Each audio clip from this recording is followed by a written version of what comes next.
Bonjour à tous, bienvenue sur Sensation. En France comme partout dans le monde, de nombreux citoyens manifestent pour leurs droits. Depuis plusieurs années, les manifestants vont dans les rues pour faire réagir l'opinion publique et les dirigeants du pays. Mais parfois, manifester est devenu compliqué. Et pour en parler avec nous, je reçois aujourd'hui Marie Auchard, membre de l'association Amnesty International Rouen. Bonjour. Bonjour. Alors on va tenter de faire un état des lieux du droit de manifester en France et dans le monde. Mais pour commencer, pouvez-vous nous en dire un peu plus sur le droit de manifester? Qu'est-ce que c'est? C'est un droit fondamental parce que c'est ce qui permet de s'exprimer. Ça a à voir avec le droit de s'exprimer. Et c'est un droit de manifester librement et pacifiquement, hein, bien sûr. Donc c'est défini dans la Déclaration universelle des droits de l'homme, mais aussi dans le Pacte des droits civils et politiques, dans la Convention européenne des droits de l'homme et dans la Charte des droits fondamentaux de l'Union européenne. Donc c'est tout à fait important.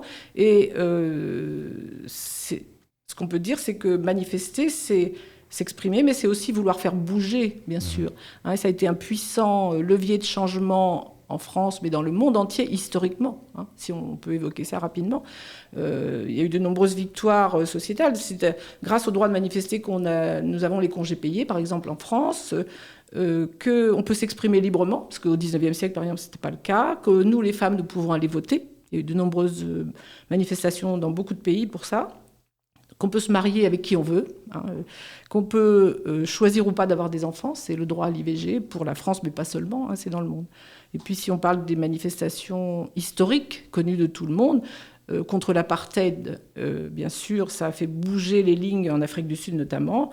Les droits civiques aux USA avec Martin Luther King, c'était des manifestations monstres.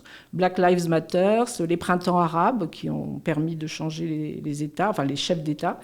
Le droit à l'IVG en Argentine, le droit à l'IVG en France aussi, MeToo, enfin les exemples sont nombreux et à chaque fois il s'agit c'est une volonté du peuple ou des gens qui manifestent de faire bouger des lois, des règles, la façon de vivre en société ou d'exprimer une opposition à un pouvoir. Alors le droit de manifester, vous l'avez dit, est garanti par l'article 20 de la Déclaration universelle des droits de l'homme.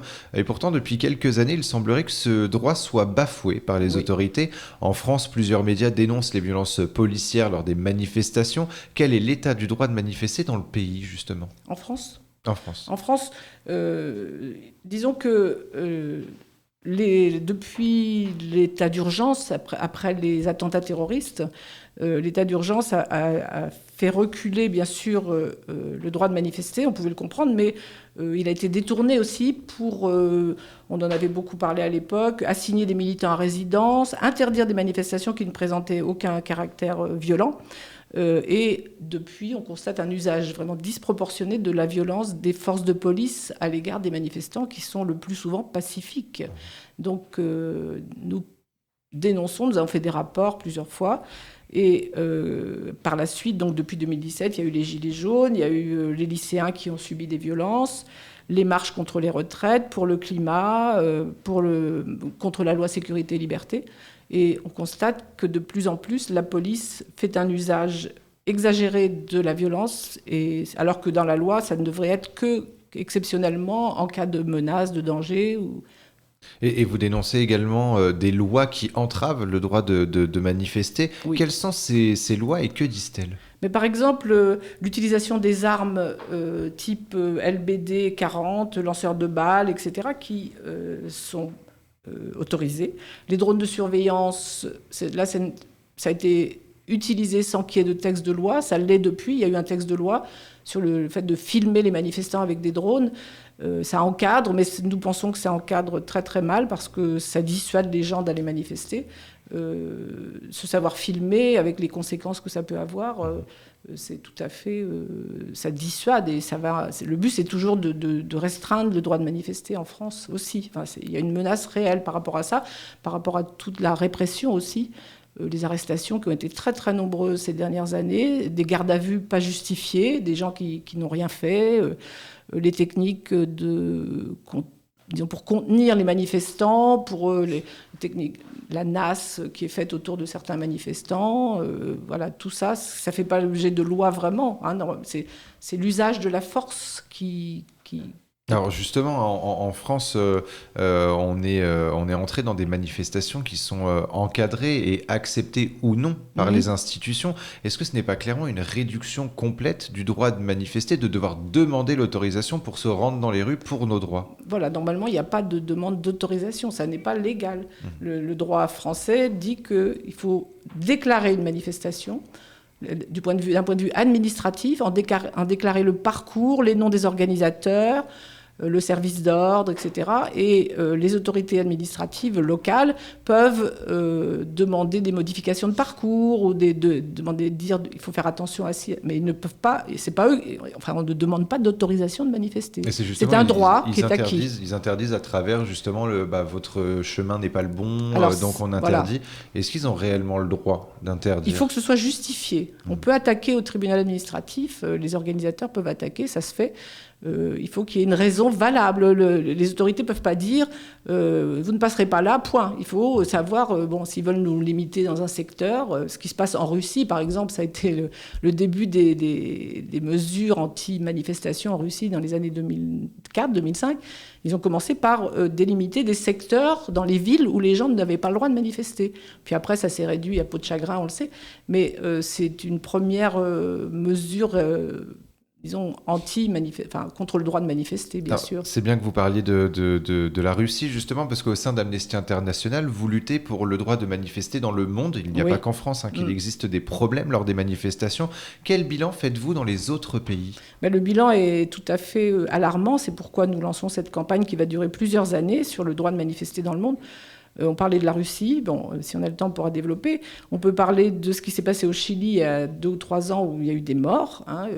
Même chose à Hong Kong. Hong Kong, le droit de manifester est quasiment aboli maintenant avec la loi de sécurité nationale. Il y a beaucoup d'arrestations. En Colombie, on le sait moins, on en parle moins, où il y a eu aussi des morts récemment. En Égypte, en Birmanie, en Algérie, au Mexique, en Grèce, en Guinée, au Nigeria. Vous voyez, la liste est longue de ces pays. Si on a le temps, on peut détailler, mais des manifestants sont blessés, des tirs de balles les atteignent aux yeux, par exemple, c'est le cas du Chili, des violences exagérées, ou alors des arrestations, des gardes à vue prolongées, tout ça... Il y a vraiment une régression dans le monde, il y a une menace vraiment sur le droit de manifester. Mais alors justement, vous l'avez dit il y a un instant, finalement, il y a certains pays où ce droit de manifester n'existe pas du tout. Comment ça se fait que le droit de manifester n'existe pas dans certains pays? Parce que le pays est une dictature, une autocratie. Une autocratie. Si on parle de la Russie, par exemple, en ce moment, c'est évident que faire un rassemblement, une manifestation vraiment massive, c'est absolument interdit. Et même se manifester, parce qu'il y a des gens, par exemple, qui écrivent dans la neige en Russie « non à la guerre », ça peut faire l'objet, ou le fait d'avoir une pancarte individuellement, dans la rue, on l'a vu, on a vu avec rien du tout, blanche, mais... Les autorités savent que c'est quelqu'un qui se manifeste, ça donne lieu à des arrestations, des amendes énormes.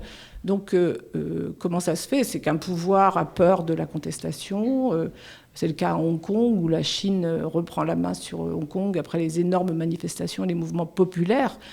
Je pense qu'un pouvoir qui n'est pas démocratique craint absolument le peuple, entre guillemets, enfin les mouvements de masse, quoi, sous prétexte de violence, alors que l'usage de la force par les policiers, elle doit être absolument proportionnée au risque. Et donc, il faut faire tout avant, même en France, c'est pas vraiment pratiqué suffisamment, pour faire baisser la pression. Quand on manifeste en France contre les retraites, par exemple, c'était le cas il y a quelque temps, et on a devant soi un mur de policiers, pas des policiers, des CRS hyper armés, alors qu'on n'a rien fait et on veut juste passer sur l'endroit qui est délimité par le parcours de la manifestation. Je vous assure que c'est impressionnant et ça fait peur. On se demande ce qu'ils vont faire, alors qu'il n'y a aucune violence dans la manifestation. Je vous dis ça pour l'avoir vécu, et plein de gens l'ont vécu.